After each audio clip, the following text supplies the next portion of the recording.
পোলাও, বিরিয়ানি, পরাটা, তারপর হচ্ছে খিচুড়ি, যে কোনো কিছুর সাথে এই রেসিপিটা এতটা পারফেক্ট, যখন বাসায় তৈরি করবেন তখন কিন্তু বুঝতে পারবেন। আমি চিকেন খেতে খেতে যখন অনেক বেশি বোর হয়ে গেছে, তখন এই রেসিপিটা অবশ্যই ট্রাই করতে হবে, কারণ এতটা মজা।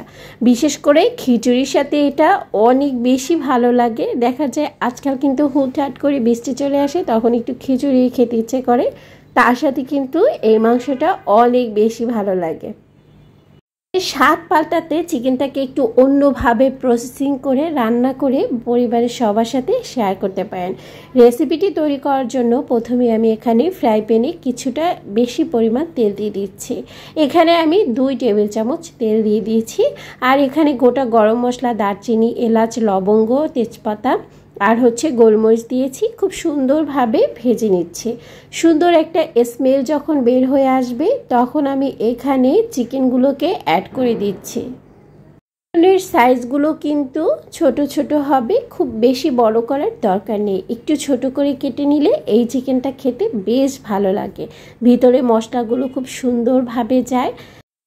তেলের ভিতরে খুব সুন্দরভাবে চিকেনটাকে ভেজে নিচ্ছিলাম। আর দেখতে পাচ্ছেন চিকেনটা থেকে কিন্তু হালকা পানি বের হয়ে গেছে। এই রান্নাটায় কোনো রকম পানি আজকে ব্যবহার করব না। চিকেনটা থেকে যে পানিটা বের হয়ে যাবে সেটা দিয়ে আমি রান্নাটা করব। চিকেনের কালারটা যখন এরকম চলে আসবে, একটু সাদাটে ভাব চলে আসবে, তখন বুঝতে পারবেন এটা খুব সুন্দরভাবে ভাজা হয়ে গেছে। অনেক বেশি ড্রাই করা যাবে না, তাহলে কিন্তু চিকেনের ভিতরে যে জুসিনেসটা থাকে সেটা একদমই নষ্ট হয়ে যাবে, চিকেনটা খেতে একদম ভালো লাগবে না। এখন এই পর্যায়ে হচ্ছে পেঁয়াজ আর হচ্ছে কাঁচামরিচ, ধনিয়া পাতার একটা পেস্ট তৈরি করে আমি দিয়েছি। আপনারা পরিমাণটা বুঝে তারপর দিবেন। এই রান্নাটা এতটা মজা হয়, খুব সুন্দর একটা ফ্লেভার বের হয়। আজকের রান্নায় কোনো হলুদ ব্যবহার করব না।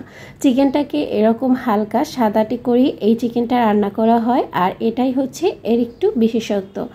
এখন আমি এখানে জিরার গুঁড়া 1 চামচ, গরম মশলার গুঁড়ো 1 চামচ, লবণ দিয়ে দিচ্ছি আমি 1 চা চামচ, ধনিয়ার গুঁড়ো দিয়ে দিচ্ছি 1 চা চামচ। যে আমি গরম মশলাটা তৈরি করেছিলাম সেটা দিয়েও 1 চা চামচ দিয়ে দিচ্ছি। আদা বাটা 1 চা চামচ, রসুন বাটা 1.5 চা চামচ দিয়ে দিচ্ছি। রসুনটা একটু বেশি প্রয়োজন হবে। এখন সুন্দরভাবে নেড়ে চেড়ে যে পানিটা বের হয়েছে এটার ভিতরেই চিকেনটাকে আমি রান্না করে নিব। এ পর্যায়ে চুলার আঁচটা কিন্তু লোতে রেখে চিকেনটা আমি রান্না করে নিচ্ছিলাম। আর চিকেনটা কিন্তু এই পানিতে খুব সুন্দরভাবে সিদ্ধ হয়ে যাবে, কারণ আমরা সবাই জানি চিকেনটা সিদ্ধ হতে খুব বেশি সময় নেয় না। 5 মিনিটের মতো আমি রান্না করে নিয়েছিলাম। পানিটা কিছুটা কমে এসেছে, আর চিকেনের কালারটা দেখুন কতটা সুন্দর লাগছে। আর চিকেনটা দেখে বোঝা যাচ্ছে এটা এখনও অনেক বেশি জুসি রয়ে গেছে। সামান্য পরিমাণ আমি এখানে শুকনো মরিচের গুঁড়া দিয়ে দিচ্ছি। আপনারা যারা ঝাল খেতে অনেক বেশি পছন্দ করেন, এখানে শুকনো মরিচের গুঁড়াটা আরেকটু বেশি ব্যবহার করতে পারেন। খুব সুন্দরভাবে আবারও আমি একটু কষিয়ে নিচ্ছি। আর এখন দিয়ে দিচ্ছি গোটা কয়েকটা পেঁয়াজ একটু ছোট ছোট ফালি টুকরো করে, আর হচ্ছে রসুনের কোয়া করে দিয়ে দিচ্ছি। আর শুকনো মরিচ দিয়েছি 5 থেকে 6টা। খুব সুন্দরভাবে এখন মশলার সাথে কষিয়ে নিতে হবে। আর এটাই বলতে পারেন চিকেনের স্বাদটাকে বাড়ানোর হচ্ছে মূল ইনগ্রেডিয়েন্টস।